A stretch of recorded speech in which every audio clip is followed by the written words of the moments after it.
Hi, my name is Jeff Godfrey, and this is my photometer. I'll just go over the requirements of the system here real quick. Our input's going to be port A, pin 0. That's the light sensor, which is going to give us analog data. Our output is going to be port D for our LCD and port D for our neopixels as well. How this works is as the resistance of the light sensor decreases, i.e. there's more light, the input to the PIC decreases via a voltage divider, and the intensity of the light to the photometer increases. This is determined by lux divided by 40.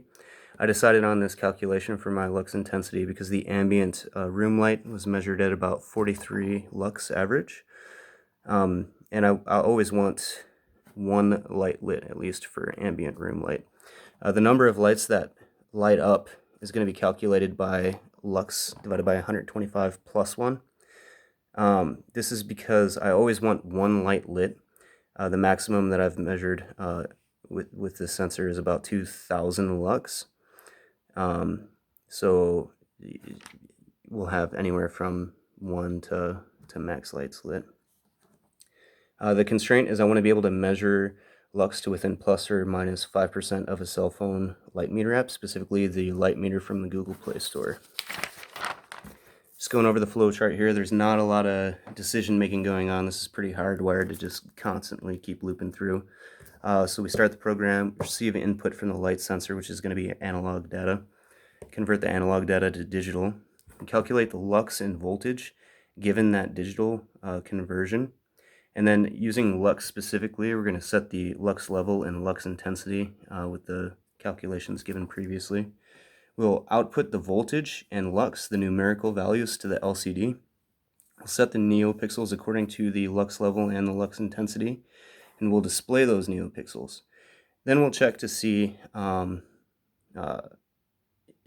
we'll compare the lux level to the neopixels that are already lit up. So say we had 8 lights lit up before, but now our lux level is 6. So we'll clear all of the neopixels above 6, and then we'll come and just keep going through the loop.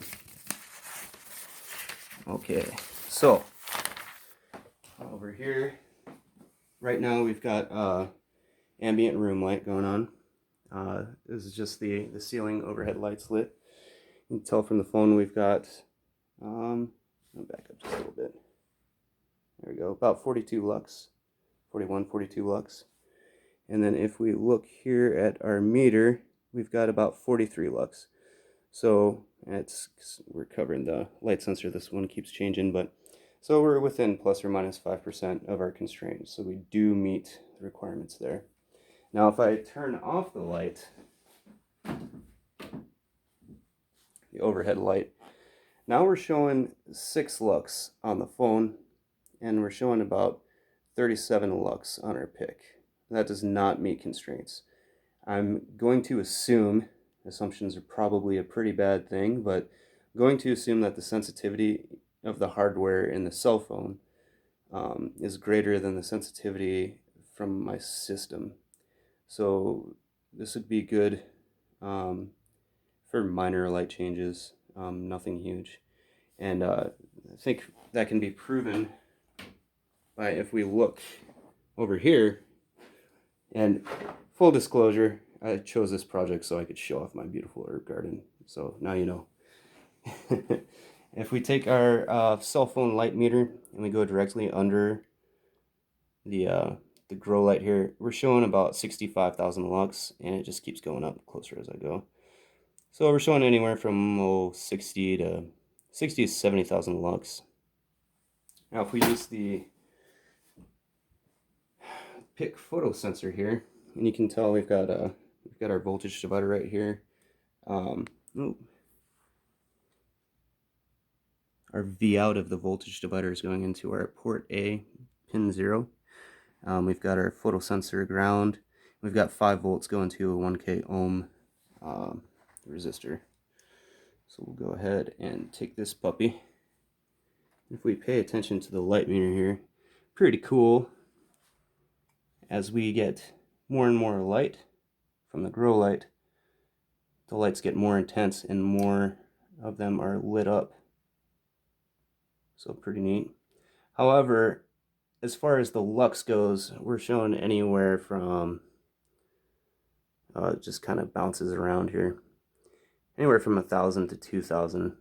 I think that could be, my calculations I take once every 100 milliseconds, and that most certainly might be why it's bouncing around so much. If I changed it to maybe calculation every second, at least we'd have a readable number. But I wanted it to be more real time. So anyways, looking at our validation here, with no light, we calculated on the PIC photosensor photometer about 33 lux. Cell phone light meter was 1 lux. So again, I think it's just the hardware in the cell phone sensor is probably a little more sensitive. At ambient room light, 42 lux on the photometer, 43 lux on the cell phone light meter. So we did meet our constraints for that one. And then under the grow light, showing anywhere from 1K to 2K lux on our photometer, and about 60 to 70K lux on the cell phone light meter. So way off. So I am fully aware that I have not met the constraints of this project, but I'm willing to bring some fresh herbs for extra credit. Thank you.